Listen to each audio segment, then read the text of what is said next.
Hello, we're Half of Anti-Flag, and we're talking about our favorite protest bands, artists. Yeah. One that had a tremendous impact on me when I was young, NWA. They redesigned what it meant to be protest music in America. Their story was one that was untold and one that needed to be told. For me, my immediate connection to them was through Fuck the Police. I was only like 9 years old when I first heard it, and I was immediately drawn to it because of so many cuss words. That was very fun for me to say the word fuck a lot. But then I made a connection to what was going on in my family life, and my brother was at odds with the law for his entire young adulthood.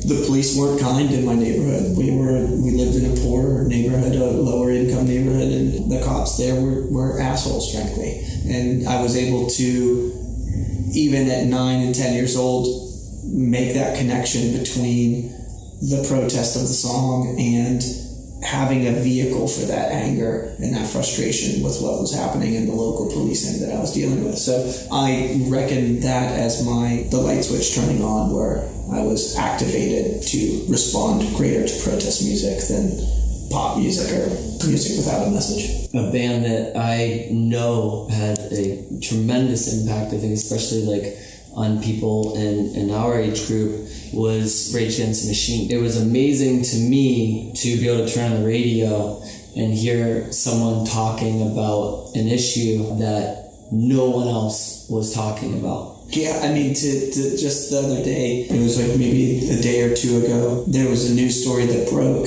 and it was about a police chief who owned domain names for white supremacy websites. Then you go back to 1996. Some of those were enforcers, some of the same that burn crosses. It's like, yeah, exactly. Where I grew up as a kid, I saw a lot of that. All the most like racist, shittiest people who went to our local high school became the local cops. So you knew if there was a black guy pulled over, it was because he was black. They were talking about the kind of issues that we really related to, kind of coming from the city that we came from, Pittsburgh, Pennsylvania, which was a city that was devastated by deindustrialization and politics of Ronald Reagan during 1980, which just destroyed the working class. They were singing about young people being co-opted to fight and kill and die in the military simply because they were young and poor. Rage Against the Machine was directly taking on the military-industrial complex in a way that nobody else was. And I would meet people,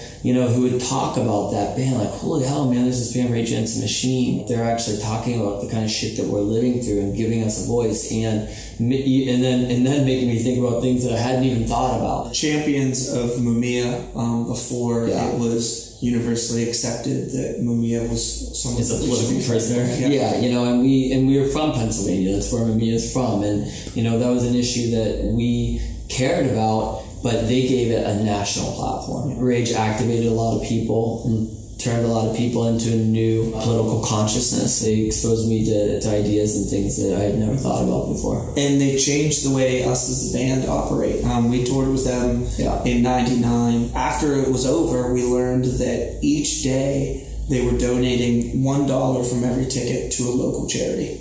And I just looked at the numbers and I was like, well, we have 15,000 people this day, 12,000 people this day, 20,000 people this day. They were leaving behind huge amounts of money without talking to the press about it, without championing themselves or patting themselves on the back for doing it.